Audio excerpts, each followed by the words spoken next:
गोली मार दूंगा जाके अखिलेश यादव को। ये गोली मारने का भारतीय जनता पार्टी का पुराना षड्यंत्र रहा है।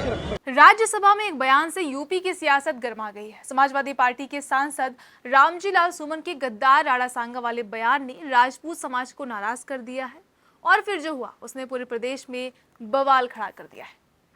समाजवादी पार्टी के राज्यसभा सांसद रामजी लाल सुमन ने राज्यसभा में बयान दिया कि गद्दार राणा सांगा, जिसके बाद लगातार उत्तर प्रदेश के राजपूत समाज के लोगों में गुस्सा देखने को मिला और बात इतनी हद तक बढ़ गई कि करणी सेना के कुछ लोगों ने रामजी लाल सुमन के घर, जो कि आगरा में है, वहां जाकर तोड़फोड़ की। उस तोड़फोड़ के बाद समाजवादी पार्टी के कई सारे नेता रामजी लाल सुमन के साथ खड़े हुए दिखाई दिए, जिसके बाद लगातार बयानबाजी का दौर शुरू हुआ, जिसमें नाम सामने आया रामगोपाल यादव का, जिन्होंने कहा कि पूरे के पूरे समाजवादी कार्यकर्ता रामजी लाल सुमन के साथ हैं। अगर किसी भी तरह की कोई हरकत की गई तो उत्तर प्रदेश भर में वो प्रदर्शन करेंगे। जिसके बाद संगीत सोम ने एक बयान दिया। संगीत सोम के बारे में बता दें कि बीजेपी के वो पूर्व विधायक हैं। उन्होंने बयान दिया कि अगर वो प्रदर्शन करेंगे तो सनातनी उन्हें दौड़ा दौड़ा कर मारेंगे।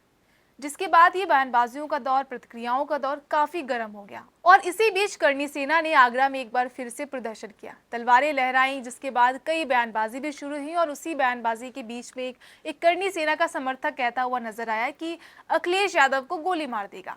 ये तो बड़ा बयान दे रहे हैं आप काफी, लेकिन गोली अगर पुरुषों से अटकेंगे, पुरुषों से अपमान करेंगे, कोई भी पुरुषों से अपमान भारत नहीं सहेगा, पूरा हिंदुस्तान नहीं सहेगा। इसके बाद ये वीडियो इतना वायरल हुआ कि इसकी चर्चा सभी ओर हुई। सपा के कई विधायकों ने इस पर सवाल खड़े किए और इसको अपने अपने सोशल मीडिया हैंडल्स पर पोस्ट किए और कई सवाल खड़े किए, पूछे कि ऐसा कोई कैसे कह सकता है।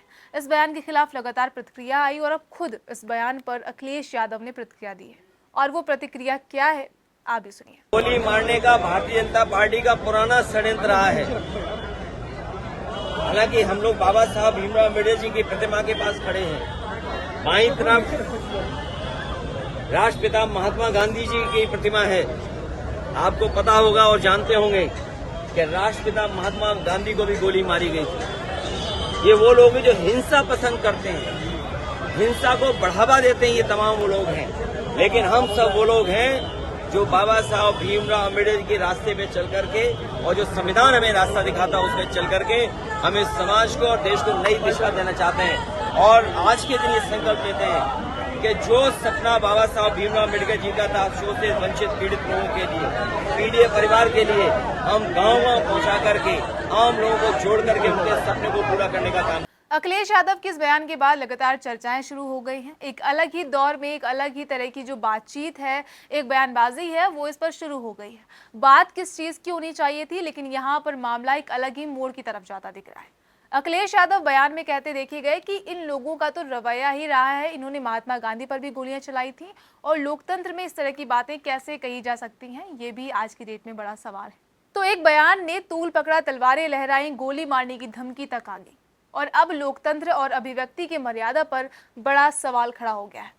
बात इतिहास से शुरू हुई थी, लेकिन अब लोकतंत्र के वर्तमान पर खतरा मंडरा रहा है। आपकी इस बयानबाजी और पूरे मामले पर क्या कहना है, कमेंट करके जरूर बताइएगा। और मैं सुप्रिया सिंह, आप देख रहे थे न्यूज़ चेक।